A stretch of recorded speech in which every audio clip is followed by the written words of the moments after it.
Assalamualaikum warahmatullahi wabarakatuh. Ini udah 8:30 ya. Saya mau tidur tapi sambil tiduran muncul di beranda itu bocor halus tentang Erlangga Hartarto ya. Judulnya upaya Jokowi menggoyang posisi Erlangga Hartarto melalui Bahlil Lahadalia. Bocor halus politik. Tapi ini bukan yang baru, ini 4 bulan yang lalu. Luar biasa ya. Bocor halus Tempo itu sudah dapat informasi tentang cawe-cawenya Jokowi untuk menggoyang Erlangga Hartarto ya. Saya juga baru lihat, belum tahu isinya. Tapi barusan sampai ke 4 menit ada tentang siapa itu si Bahlil ya. Kita lihat ya.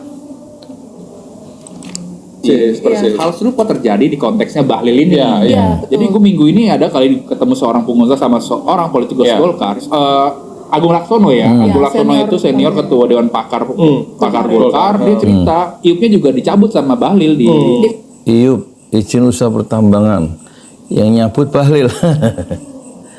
Terus dikasihin ke Muhammadiyah.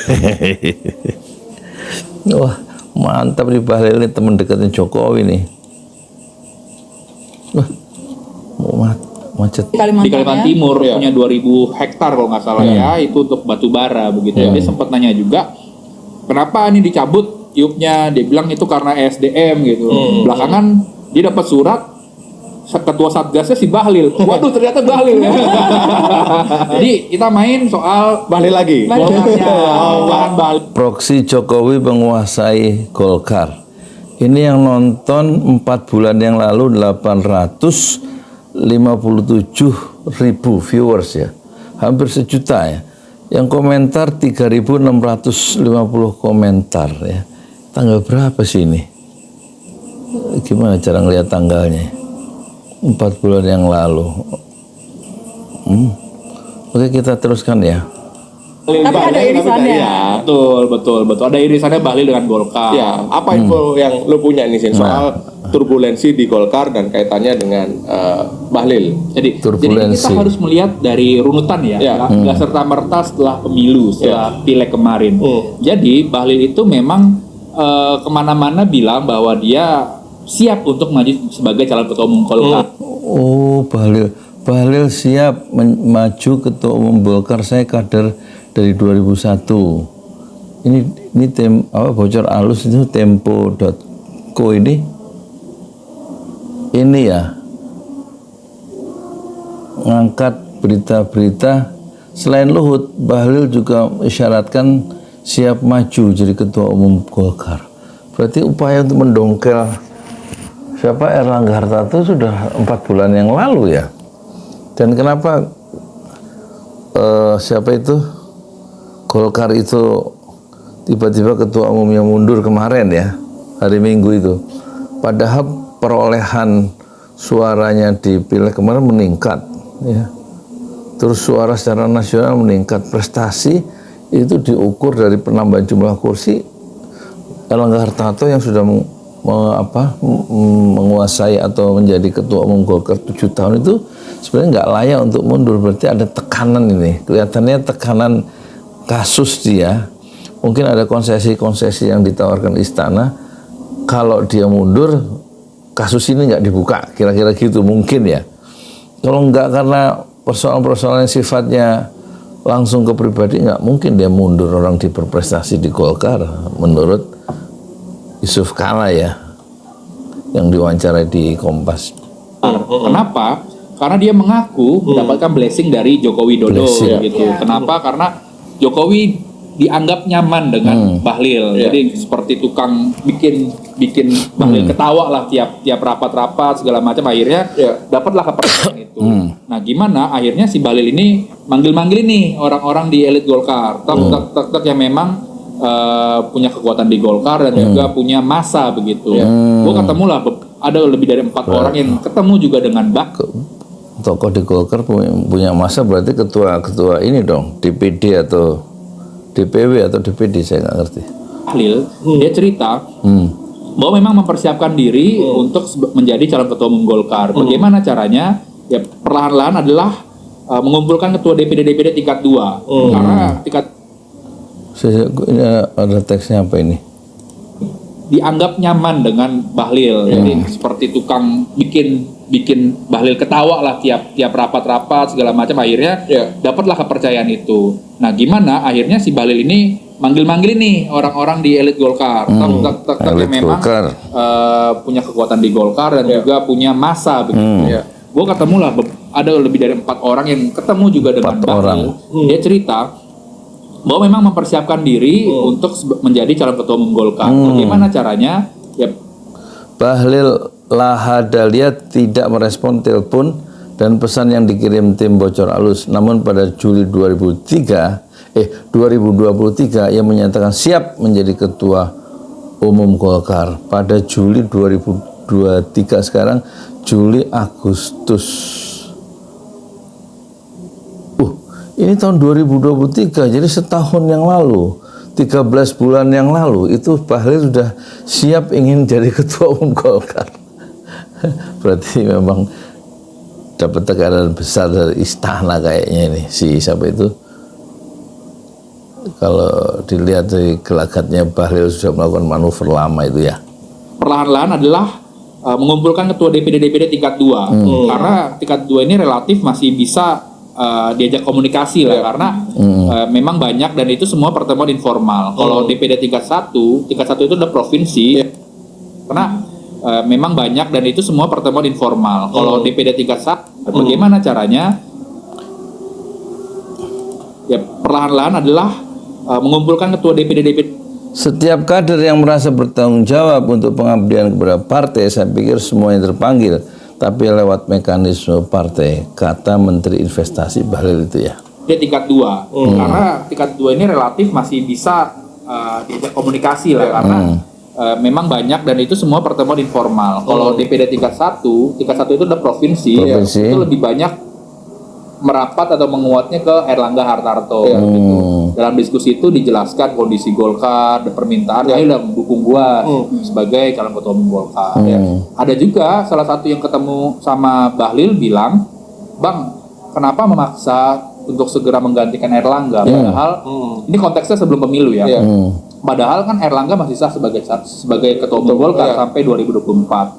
Kalau misalkan ini terjadi, apakah Bang Bahlil ini nggak takut di Erlangga Hartarto kan, nggak takut di Setia Novanto kan, artinya adalah digoyang juga, dicopot, dimunaslupkan sebelum ke periode kepengurusannya berakhir. Bahlil di situ terdiam. Nah sebelum jauh nih, lu cerita nih, dia udah ketemu dengan DPD ya, tingkat 2, persis, yang de facto adalah mereka pasti pemilik suara. Betul. Nah, pemilik suara ya. C atau Zen, seberapa kuat sih dukungan grassroots ini DPD ke Bahlil gitu. Karena kan kita tahu pertanyaan bagus ya. Ya, partai yang relatif dinamis ya. Siapapun yang jadi ketua umum punya potensi untuk ini wawancara 4 bulan yang lalu ya. DPD ini mendukung Bahlil dengan tadi yang lu sebut sangat relevan ya. Endorsement atau dukungan dari. Kalau konteksnya sekarang ini masih tahap umbang-umbang. Apa itu? Umbang-umbang, ya ketemu segala macam, ya brainstorming lah. Tapi kalau untuk misalkan dukungan segala macam itu mereka wait and see. Kenapa? Karena di tahun ini juga ada pilkada.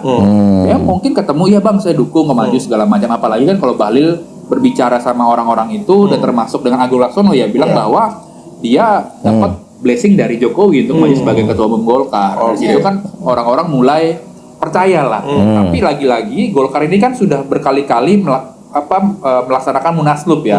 Kalau misalkan sudah ada gerakan dan memang munas yang dipercepat, artinya memang firm bahwa Bahlil ini dapat blessing dari Jokowi. Jadi para pengurus Golkar ini melihat cuaca juga kan. Jadi kalau misalkan tidak ada munaslup sampai Desember, artinya blessingnya Jokowi ke calon tertentu, terutama Bahlil itu hanya klaim-klaim saja. Apalagi kalau misalkan Munas itu terlaksana di Desember, artinya memang bahwa kekuasaan itu masih mau Erlangga Hartarto sebagai calon ketua umum Golkar ke depannya. Tapi ternyata minggu kemarin 11 Juli 2024 Erlangga Hartarto dengan mengejutkan, ya, secara mengejutkan dan membuat orang terkejut. Dia mengundurkan diri dengan alasan untuk menjaga kestabilan partai atau kestabilan masa transisi pemerintahan atau apa bahasanya itu. Bahasanya cukup bersayap ya. Oke, nah menarik karena begini, gua melihat bahwa Golkar di bawah kepemimpinan Erlangga ini ya lumayan lah gitu, kalau melihat hasil pemilu 2024. Sementara ini mereka menduduki ranking kedua dalam perolehan suara pemilu legislatif. Apa iya sih dukungan atau support dari DPD itu ke Bahlil semua? Cica, ketemu nggak teman-teman DPD yang tidak satu barisan nih, yang tidak kemungkinan masih mendukung Erlangga gitu? Sebetulnya banyak ya, Kang ya, teman-teman di DPD di daerah ini yang mendukung Erlangga gitu. Katakanlah hari ini Kamis ya, gue dikontak oleh salah satu ketua DPD di Kepulauan Riau dan dia ketuanya gitu. Dan dia baru saja mendeklarasikan lagi dukungan untuk Erlangga Hartarto maju kembali di Munas sebagai calon ketua umum di 2024 ini gitu ya. Dan beberapa daerah juga menyatakan hal yang sama. Bahkan ketika kami ya, gue sama Husein ketemu beberapa senior partai Golkar, mereka menyatakan bahwa DPD ini sampai sudah membuat surat dukungan buat Erlangga. Kenapa? Karena memang faktor Erlangga ini ada faktor luck ya, atau faktor keberuntungan gitu, sampai bagi siapa? Golkar perolehan suaranya naik kan di 2024 di Pileg, bahkan tipis sekali selisihnya dengan PDIP. Tapi di luar itu gue mau nambahin ya soal manuver Bahlil tadi ya. Sebetulnya dukungan Jokowi terhadap Bahlil itu sudah disampaikan di Juli 2023 setelah Hari Batik gitu ya. Jadi ada beberapa senior partai Golkar yang cerita bulan yang lalu ya, bahwa setelah Hari Batik itu Jokowi kan bertemu dengan Bahlil, dan kemudian Bahlil bersafari tuh ke beberapa politikus senior, dan Bahlil menyatakan saat itu, saya didukung oleh Pak Jokowi untuk maju. Ada dua orang yang didukung Pak Jokowi waktu itu, yaitu Luhut dan Bahlil ketika itu ya. Dan kemudian safari itu berlanjut sampai menjelang Pileg, dan setelah Pileg bahkan setelah Pilpres dan Pileg gitu ya. Salah satu yang ditemui adalah Surya Paloh, yang kita tahu Surya Paloh kan juga punya irisan histori dengan Golkar ya. Partai Golkar, kader Golkar juga. Betul. Dan upaya Bahlil masuk ke DPD juga dilakukan di beberapa tempat, seperti di Jawa Tengah misalnya, di Jawa Timur ada beberapa pengurus DPD yang kemudian ada kolega Bahlil cerita ya, pengurus DPD ini dipanggil ya ke markasnya Bahlil dan disupport dukungan gitu kan, untuk logistik untuk Pileg itu gitu. Tapi itu tadi tidak semua DPD itu di operasi dalam tanda kutip oleh Bahlil gitu. Yang gue bilang tadi umbang-umbang aja kan DPD, karena ada kebutuhan jangka pendek juga pilkada ini kan di November. Jadi menguatkan info Cica juga kan, untuk syarat menjadi calon ketua umum Golkar kan harus mempunyai minimal dukungan suara kan. Apalagi kalau misalkan mau menang itu harus memperoleh 2/3 lah 2/3 suara. Gue kemarin juga ngobrol sama dua ketua DPD di Sumatera ya, di Golkar ini. Dia cerita memang ada upaya-upaya gitu untuk menggantikan Erlangga Hartarto, tapi ya gimana? Melihat hasilnya Golkar ini justru di luar prediksi. Lumayan lah ya. Sejumlah lembaga survei, sejumlah orang Golkar juga bilang bahwa Golkar ini justru akan turun dari 9% bisa 7 atau 8, tapi nyatanya ada justru 12%. Ini justru semakin menguatkan posisi Erlangga Hartarto begitu.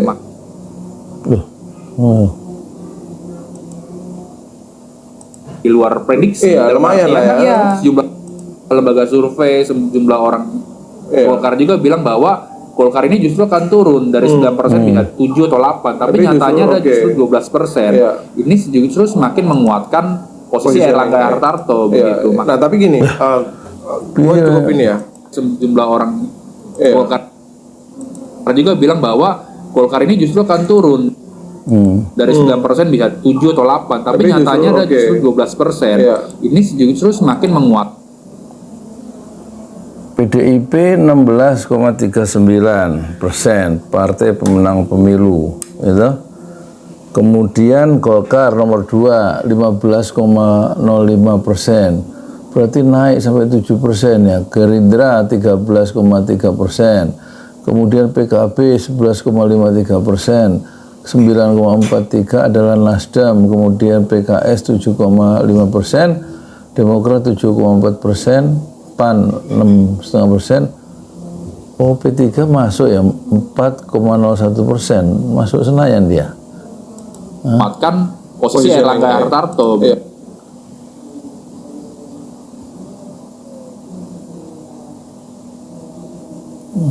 PSI 1,17 nggak masuk.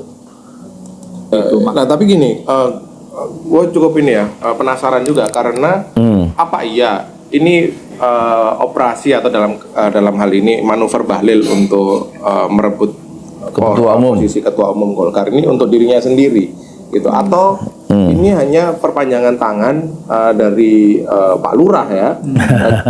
Ya perpanjangan tangan, karena kata Rocky Gerung, kalau Gibran itu tidak cukup punya gigi untuk melindungi bapaknya setelah lengser. Kenapa? Dia hanya wakil presiden.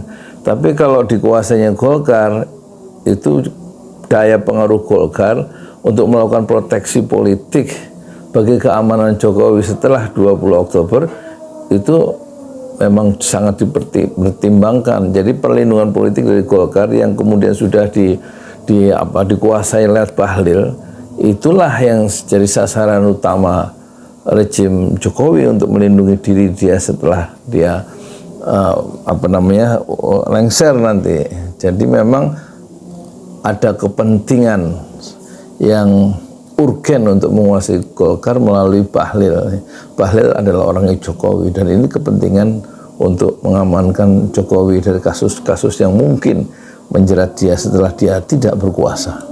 Istana untuk masuk ke dalam Partai Golkar, karena kita tahu dan kita sudah berkali-kali bahas ya Sin, bahwa setelah Jokowi pensiun ini dia membutuhkan semacam kendaraan politik karena per hari ini kita tahu bahwa hubungan Jokowi dengan PDIP yang mengusung dia sejak wali kota sampai menjadi presiden itu tidak cukup harmonis itu karena ajang atau perhelatan pemilihan presiden 2024 begitu. Nah, apakah akan ke sana nih arah manuver atau dinamika Bahlil dan di Golkar ini? Waktu itu Di tahun lalu ya, sebelum pemilu, adalah kepentingan untuk membawa Golkar sesuai dengan agendanya Jokowi ya, dalam artian mendukung Prabowo, karena kan masih ada yang wait and see ketika itu ya.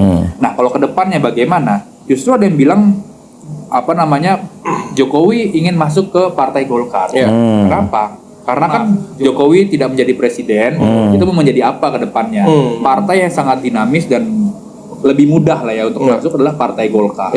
Apalagi kalau kita melihat sejarah, Partai Golkar ini di periode pertama Jokowi sudah bilang gitu bahwa Jokowi nanti akan masuk ke Golkar itu di 2019 ke bawah tuh, Nah, sekarang bergulir lagi wacana itu ya, karena tadi Rikang bilang sendiri bahwa hubungannya Jokowi dengan PDIP dan Megawati kan sangat buruk gitu. Kalau misalkan dia nggak punya rumah setelah dia cantolan ya istilahnya, nanti dia justru dikuyuk-kuyuk karena kan bagaimanapun partai-partai juga pasti sebel juga dengan Jokowi karena selama Jokowi berkuasa mereka mendekem dan sering banget dikerjain kan, tiba-tiba ada peluru nyasar dari mana, cus peluru air maksud gua kan, luka gitu kan, panggil.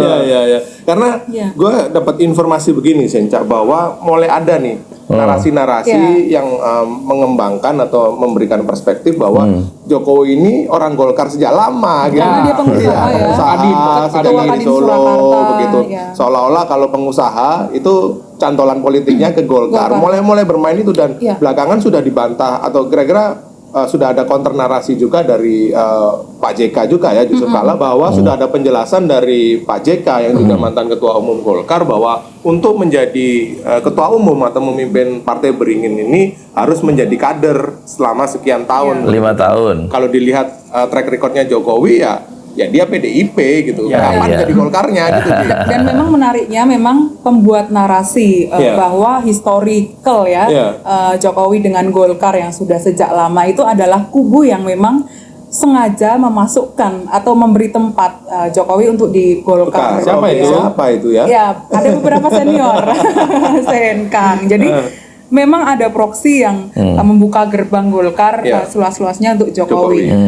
Gue dan Husein ya ketika bertemu dengan beberapa politikus senior Golkar, diceritailah kami bahwa ada 2 kursi yang tersedia untuk Jokowi, yakni kalau nggak ketua Dewan Pertimbangan ya ketua umum, tergantung nih nanti Jokowi milih yang mana. Tapi itu juga harus dilihat Kang dari kapan Munas itu dilaksanakan, gitu ya. Kuncinya di situ ya. Iya, ketika Munas dilaksanakan sebelum Oktober atau dalam arti sebelum Jokowi turun, sudah berarti atau sinyal yang kuat bahwa Jokowi akan menguasai Golkar melalui misalnya proksi yang dia dukung atau calon ketua umum yang dia dukung atau dia sendiri yang akan mengambil kursi Partai Golkar. Tapi ketika Munas itu dilaksanakan setelah Oktober setelah lengser sudah pasti kekuatan Jokowi untuk mengambil alih atau menguasai Golkar akan turun gitu. Karena kita juga harus lihat Golkar ini kan partai yang selalu mendukung pemerintah dan di situ ada faktor Prabowo juga. Nah, dukungan Prabowo kepada siapa ini juga perlu dilihat. Jadi istilahnya ada 2 matahari nanti di Golkar kemana kan. Dan sudah narasi-narasi 2 matahari ini kan sudah muncul dalam berbagai diskusi publik. Sudah menguar menguar betul. Dan kita harus lihat juga bahwa upaya dinasti Jokowi. Jadi ini sebenarnya kegelisahan dari orang yang sebentar lagi kehilangan kekuasaan ya, post power syndrome ya, istilahnya itu. Dan itu dialami betul oleh Jokowi, sehingga dia itu mencoba cawe-cawe mendapatkan pelindungan politik dari Golkar setelah dia itu tidak lagi kader PDIP dan bermusuhan dengan keluarga besar PDIP gara-gara Pilpres kemarin dia tidak mendukung Ganjar tapi justru mendukung Prabowo yang didukung oleh Koalisi Indonesia Maju dan didukung oleh istana ya. Sementara sekarang dia bingung sendiri Jokowi itu karena sudah jelas PDIP bukanlah sebuah tempat yang nyaman setelah dia itu selesai jadi presiden tanggal 20 Oktober 2024. Ini gara-gara kegelisahan pribadi kemudian Erlangga itu jadi terpental ya. Ya tentu ada istilahnya ada tukar tambah kasus sehingga Erlangga itu berani mengundurkan diri meskipun dia berprestasi menaikkan kursi Golkar menjadi nomor 2 setelah PDIP, tapi dia menyerahkan begitu saja, mengundurkan diri maksudnya sebagai ketua umum Golkar demi keluar bisa exit ya dari permasalahan dengan aman tanpa diganggu atau tanpa ada intimidasi dari istana. Jokowi untuk masuk ke Golkar, setidaknya masuk ke Golkar kan sudah dimulai ketika ada jaket kuning tuh sih. Oh ya, si Gibran. Jangan lupa. Iya, jangan lupa jaket kuning tapi sampai hari ini juga nggak jadi juga begitu. Betul. Jadi ada dinasti Jokowi dan belakangan justru Jokowi sendiri yang dinarasikan akan masuk ke Golkar. Dan ada tambahan juga Kang ya. Jadi narasi Golkar dan Jokowi itu juga dilihat dari perolehan kursi suara Golkar, bahwa ini tidak semata faktor program-program yang berhasil dari Erlangga, tapi ada juga beberapa kubu yang melihat bahwa ini juga ada bantuan dari Jokowi terhadap kemenangan Partai Golkar gitu ya. 3 politikus Golkar yang kami temui ya Kang ya. Mereka orang dekat. Mereka ya orang dekat, ada yang orang dekat Erlangga, ada yang kolega Bahlil juga ya. Mereka mengatakan bahwa Jokowi itu menyampaikan kepada beberapa orang termasuk diantaranya menteri. Ada 3 waktu itu sebelum Pileg dan Pilpres ya pesannya, yaitu yang pertama mantapkan Partai Golkar, yang kedua bantu PSI, dan yang ketiga menangkan 02 gitu ya. Dan untuk mantapkan Partai Golkar ini terjadi di beberapa daerah yang memang Jokowi concern di situ, termasuk di Jawa Barat, Jawa Barat juga, Jawa Tengah juga ya. Dan Jawa Barat sekarang perolehan kursi suara Golkar itu paling tinggi ya, sini ya di sekarang di awal-awal Maret ya, gitu ya, untuk perolehan suara sementara gitu. Dan kenapa? Karena ada migrasi juga pendukung dari siapa? Pendukung Jokowi yang dulu di PDIP ke Partai Golkar. Ada analisis internal yang seperti itu dan memang Jokowi dan Golkar atau Jokowi yang mendukung Golkar itu juga bisa direpresentasikan dari bansos yang kemudian pegang oleh Erlangga itu. Dieksekusi juga oleh Erlangga. Betul. Oke. Dan kenapa tadi nyambung info Cica ya? Kenapa Jokowi bilang ikut membantu Golkar? Karena ini sejumlah informasi ya. Karena kalau misalkan Gerindra juga besar, Prabowo jadi presiden akan sulit mengontrol kekuasaan ini. Gitu. Jokowi kan masih memikirkan tuh setelah dia tidak menjabat, masa ada suatu kekuasaan yang memang sangat besar di situ. Makanya memang Gerindra tidak menjadi pemenang pemilu kali ini, tapi PDIP, Golkar dan Gerindra. Lalu faktor lainnya soal Golkar naik juga ini karena faktor logistik. Jadi gua diskusi sama beberapa orangnya orang Golkar, caleg juga mereka, caleg juga maupun elit support Golkar udah cerita logistik sama ada Jokowi. nuansa lah kebatinan bahwa ini Golkar kalau begini terus justru akan nungsep suaranya. Karena kenapa? Karena Golkar tidak punya kutil efek. Calon presidennya Prabowo, calon wakil presidennya Gibran. Presidennya saat ini adalah Jokowi yang notabene adalah PDIP begitu. Makanya gimana? Makanya mereka chip in lah patungan segala macam itu untuk membantu caleg-caleg potensial, caleg-caleg khusus ya. Kemarin kita ketemu sama Bang Mekeng kan, dia cerita bahwa ada bantuan sekitar 100 juta ya per caleg. 100 sampai 200 juta ya. Dipakai untuk apa itu? Untuk kampanye, kegiatan dan lain-lain. APK. Atribut. Lalu juga ada bantuan juga dari DPP berupa uang saksi. Uang saksi, seluruh saksi-saksi itu 200.000 itu dibayarkan oleh Partai Golkar begitu. Itu dibilang sangat membantu. Tapi ada juga yang cerita angkanya justru bukan 100 sampai 200 juta. Ada yang sampai miliaran, ada yang 500 juta, segala macam tergantung potensial di daerah itu bagaimana. Lalu seberapa keras pertarungan di dapil itu. Betul. Lalu kita tarik lagi ke belakang, ini juga mereka merumuskan bagaimana menaruh jagoan-jagoan mereka di setiap dapil kan. Makanya di Sumatera Utara itu bisa dapat 3 kursi, lalu di Banten yang ada Airinnya itu dapat 2 kursi, lalu di dapil Jakarta mana itu yang ada yang tempatnya Grace Natali itu tim Golkar juga yang belum pernah dapat kursi di situ. Istrinya Ridwan Kamil jangan lupa. Ya, di Jawa Barat itu Atalia juga dapat 2 kursi kan. Sebelumnya nggak pernah dapat 2 kursi gitu. Jadi Atalia lalu Nurul Arifin di situ. Nah, mereka juga hari Minggu kemarin itu kan ada rapat pleno ya kan. Di situ intinya syukuran lah mereka dengan perolehan suara Golkar ini. Lalu juga ada cerita, ada tepuk-tepuk tangan gitu. Erlangga lanjut. Lalu mereka menganalisis dan segala macam bahwa Golkar ini menyumbang 18 juta suara ke Prabowo Gibran. Ada linearisasi di situ. Oke. Makin mantap lah Golkar. Wakil Ketua Umum Golkar Erwin Aksa pada Jumat 15 Maret 2024 menyatakan bahwa partainya berkontribusi sekitar 19 juta suara untuk pasangan Prabowo Gibran. Gitu. Erwin Aksa ya. Jangan 5 menteri bang, 7. Tunggu dulu. Apa? Yang hari Minggu di perkumpulan DPP itu ada nggak yang peserta yang menginterupsi? Menyala abangku. Pohon kebakaran dong. Kebakaran merah ya biasanya warnanya. Tolong editor ditambahin efek-efek. Ya, kita udah bahas Bahlil dan manuver manuver Jokowi di situ ya. Nah, karena gue dengar juga sebenarnya Jokowi juga menyiapkan calon lain mendukung begitu ya, atau mendukung calon Siapa? lain yang dianggap punya kontribusi dan jasa lah dalam pemenangan Prabowo Gibran, khususnya bagaimana elit Golkar atau petinggi Golkar ini menyokong pemenangan Gibran di berbagai daerah. Bocorin dong Ci. Nah, memang ya Kang ya, ketika kita bicara Juli 2023, tentu yang didukung oleh Jokowi di internal Partai Golkar adalah Bahlil dan LBP, tapi sekarang ada pergerakan yang berbeda gitu ya. LBP tidak lagi atau Luhut ya, tidak lagi menjadi satu faktor, tapi ada nama baru, yakni Agus Gumiwang yang sekarang menjadi Menteri Perindustrian.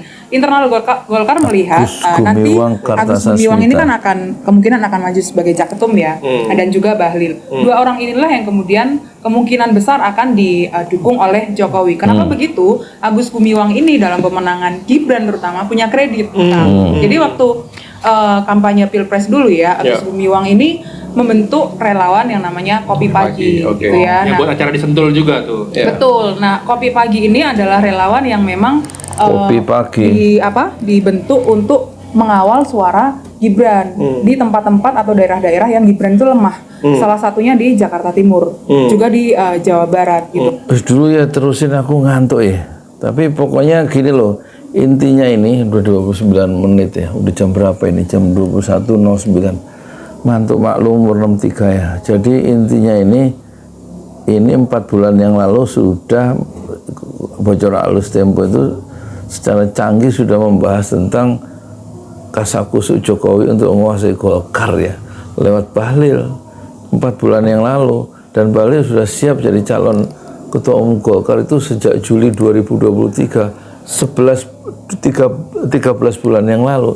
Jadi dikaitkan dengan fenomena terakhir atau kejadian terakhir, siapa itu ketua umum Golkar mundur dengan tiba-tiba mengundurkan diri melalui video itu sebenarnya ya, kalau kita ngikuti ini nih, siapa namanya, ngikuti bocor halus yang 4 bulan yang lalu nih, siarannya judulnya upaya Jokowi menggoyang posisi Erlangga Hartarto melalui Bahlil Lahadalia.